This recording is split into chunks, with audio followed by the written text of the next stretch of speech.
What must you do when the amber light is flashing at a pelican crossing? Stop and wait for the green light. Stop and wait for the red light.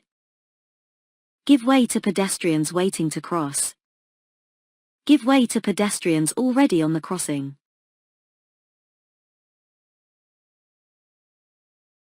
Pelican crossings are signal-controlled crossings operated by pedestrians. Push-button controls change the signals. Pelican crossings have no red and amber stage before green, instead, they have a flashing amber light. This means you must give way to pedestrians who are on the crossing, but if the crossing is clear you can continue.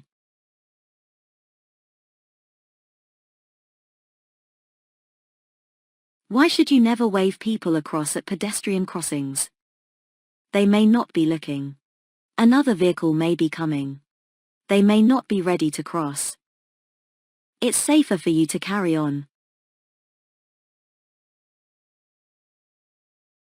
If people are waiting to use a pedestrian crossing, slow down and be prepared to stop. Don't wave them across the road, because another driver may not have seen them, may not have seen your signal, and may not be able to stop safely. Why is it dangerous to drive too close to the vehicle ahead? Your sat-nav will be confused. Your engine will overheat. Your mirrors will need adjusting. Your view of the road ahead will be restricted. Tailgating is the term used when a driver or rider follows the vehicle in front too closely. It's dangerous because it restricts your view of the road ahead and leaves no safety margin if the vehicle in front needs to slow down or stop suddenly. Tailgating is often the underlying cause of rear-end collisions or multiple pile-ups.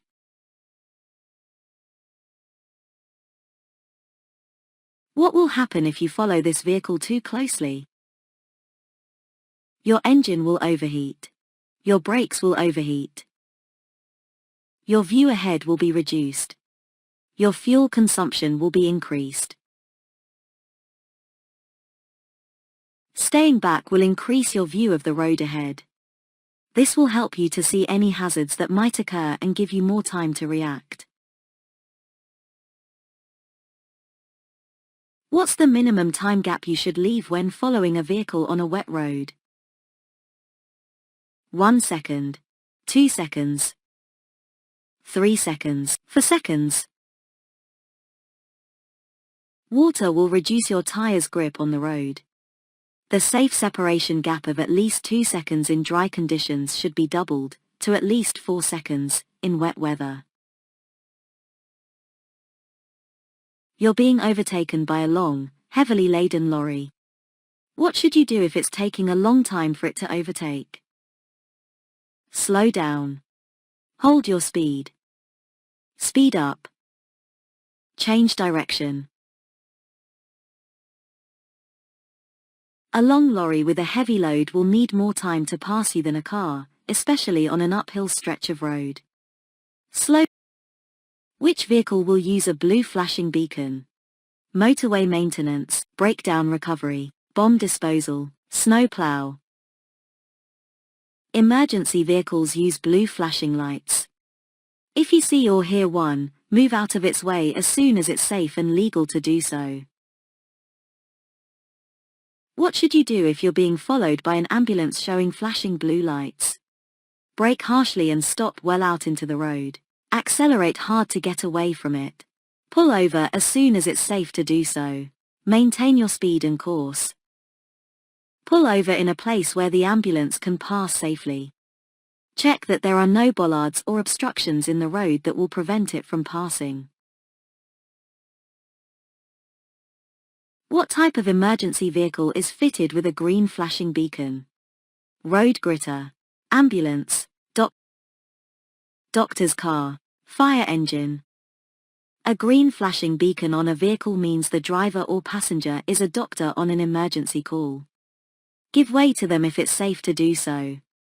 Be aware that the vehicle may be traveling quickly or may stop in a hurry. Who should obey diamond-shaped traffic signs? Lorry drivers, taxi drivers, tram drivers, bus drivers. These signs apply only to tram drivers, but you should know their meaning so that you're aware of the priorities and are able to anticipate the actions of the driver. On a road where trams operate, which vehicles will be most at risk from the tram rails? Lorries, cars, buses, cycles. The narrow wheels of a bicycle can become stuck in the tram rails, causing the cyclist to stop suddenly, wobble or even lose balance altogether. The tram lines are also slippery, which could cause a cyclist to slide or fall off. When should you use your vehicle's horn?